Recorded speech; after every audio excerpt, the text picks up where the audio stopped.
저는 단어의 의미를 탐구하는 과정을 좋아합니다.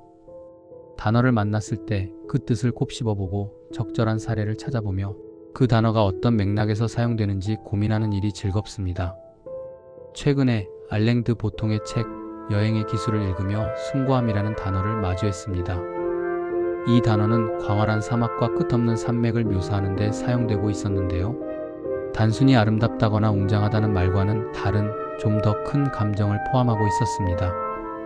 숭고함을 느낄 수 있는 사례를 찾아보았습니다. 해일이 몰아치는 거대한 바다, 정상까지 끝없이 이어지는 히말라야의 설산, 수억 년 동안 깎여 만들어진 그랜드 캐니언 같은 곳들이 떠올랐습니다. 공통점은 분명했습니다.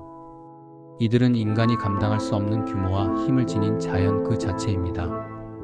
그 앞에서 우리는 스스로의 자금을 깨닫고 경이로움과 두려움을 동시에 느낍니다. 단순한 미적 감상을 넘어 존재론적인 깨달음이 밀려오는 순간 그것을 숭고함이라고 표현할 수 있을 겁니다. 숭고함이라는 개념은 단순한 감탄과는 거리가 있습니다. 알랭 드 보통에 따르면 고대 그리스 철학자 롱기누스는 원래 문학과 수사학에서 강렬한 감정을 불러일으키는 표현을 숭고함이라고 했습니다. 이후 18세기에 와서야 이 개념은 자연과 철학의 영역으로 확장되었다는데요. 특히 에드먼드 버크는 인간이 감당할 수 없는 크기, 공허함, 위험 속에서 숭고함을 경험한다고 주장했다고 합니다. 다시 한번 읽어볼게요. 인간이 감당할 수 없는 크기, 공허함, 그리고 위험 속에서 우리는 숭고함을 경험한다는 거예요. 하나씩 살펴보죠.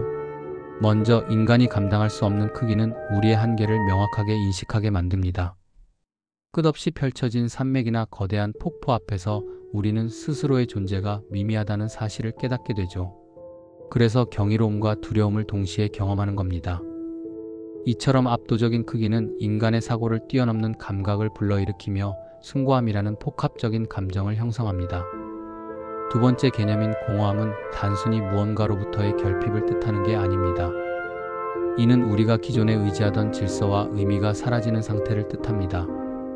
끝없이 펼쳐진 사막이나 텅 빈 협곡처럼 아무것도 채워지지 않은 공간은 인간을 압도하죠. 인간이 의지할 것이 없기 때문입니다. 이는 방향을 잃게 만들죠. 또한 협곡의 지층 단면이나 바람에 깎인 바위, 그리고 끝없이 이어지는 사막의 모래 언덕은 그곳이 겪어온 긴 세월을 시각적으로 보여줍니다. 이런 흔적을 마주하면 우리는 단순한 현재가 아니라 과거와 미래를 포함한 거대한 시간의 축을 경험하게 됩니다. 그 압도적인 시간의 흐름은 우리에게 숭고한 감정을 불러일으키는 거죠. 세 번째 개념인 위험은 왜 숭고함의 요소로 포함되는 걸까요? 위험은 인간이 감당할 수 없는 거대한 힘을 드러내면서도 동시에 경이로움을 불러일으키기 때문입니다. 바다 한가운데에서 태풍을 직접 맞닥뜨리면 우리는 생존의 위협을 느끼며 순수한 공포에 빠지지만 만약 안전한 거리에서 그 거대한 폭풍을 바라본다면 그 힘을 감탄하며 지켜볼 수 있습니다. 이 순간 인간은 자연의 압도적인 힘 앞에서 자신의 나약함을 깨달으면서도 단순한 두려움에 머무르지 않고 그 장엄함을 인식하며 경이로움을 경험하게 되는 겁니다.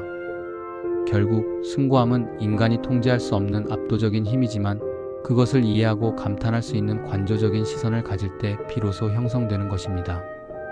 하나만 더 이야기해보죠. 숭고함은 자연의 크기를 넘어 인간이 감당할 수 없는 존재 앞에서 느끼는 감정으로도 해석할 수 있습니다. 역사적으로 숭고함은 종교적인 경험과 연결되어 왔습니다. 성경에서 모세가 시나이 산에서 신과 조우한 순간, 또는 욥이 신의 거대한 힘 앞에서 자신의 나약함을 깨닫는 순간은 모두 숭고함의 경험입니다. 이러한 순간들은 인간이 초월적인 존재 앞에서 경외와 두려움을 동시에 느끼는 대표적인 사례입니다. 이 지점에서 흥미로운 질문이 떠올랐습니다. 그렇다면 한국에서 이런 감정을 경험할 수 있는 곳은 과연 있을까요? 네, 물론 있습니다. 저는 지리산을 떠올렸습니다. 정상에 올라 능선을 바라보면 산맥이 끝없이 이어지는 풍경이 펼쳐집니다. 산은 거대한 자연의 일부로 존재하며 인간이 감히 지배할 수 없는 공간처럼 느껴집니다. 다만 저는 지리산의 풍경 앞에서 숭고함보다는 차분한 경외감을 느꼈습니다. 광활한 자연 앞에서 인간이 작아지는 느낌은 분명했지만 그것이 위협적이라기보다는 평온하게 다가왔습니다. 마치 자연이 신적인 질서를 품고 있는 듯한 인상을 주었으나 저 거대한 산맥이 인간의 나약함을 꾸짖기보다는 감싸 안는 존재처럼 느껴졌습니다. 그렇습니다. 저는 지리산을 바라보며 숭고함이 아니라 경외감이라는 단어를 떠올렸던 겁니다. 숭고함이라는 단어를 지리산에 적용하는 것이 어색하게 느껴졌던 이유를 생각해 보았습니다. 숭고함은 서구적 개념으로 자연이 지닌 압도적인 크기와 인간이 감당할 수 없는 위력, 그리고 그로 인해 느껴지는 위험과 경이로움의 공존을 핵심 요소로 포함하고 있습니다. 반면 경외감은 크고 위험한 것에 압도되는 감정이 아니라 그것이 지닌 위험과 신비로움에 대한 존경을 포함하는 단어입니다. 우리는 무서운 것 앞에서가 아니라 자연이 주는 깊은 울림 속에서 경외감을 느낍니다. 서구 전통에서 숭고함이 신의 절대적 힘과 연결되었다면 한국적 정서에서 자연은 신성함을 담고 있으면서도 인간과 조화를 이루는 대상으로 여겨졌습니다. 지리산의 능선을 보며 숭고함이 아니라 경외감을 떠올렸던 이유가 여기에 있었습니다. 단어를 탐구하는 과정은 곧 우리가 세상을 바라보는 방식을 돌아보는 일이기도 합니다. 같은 풍경을 보고도 어떤 단어를 선택하느냐에 따라 감정의 결이 달라질 수 있습니다. 서구적 개념에서는 거대한 자연 앞에서 느끼는 감정을 숭고함으로 설명하지만 한국적 정서에서는 경외감이 더 자연스럽게 다가옵니다. 그리고 저는 이 차이를 이해하는 과정 자체가 단어를 탐구하는 또 하나의 즐거움이라고 생각합니다.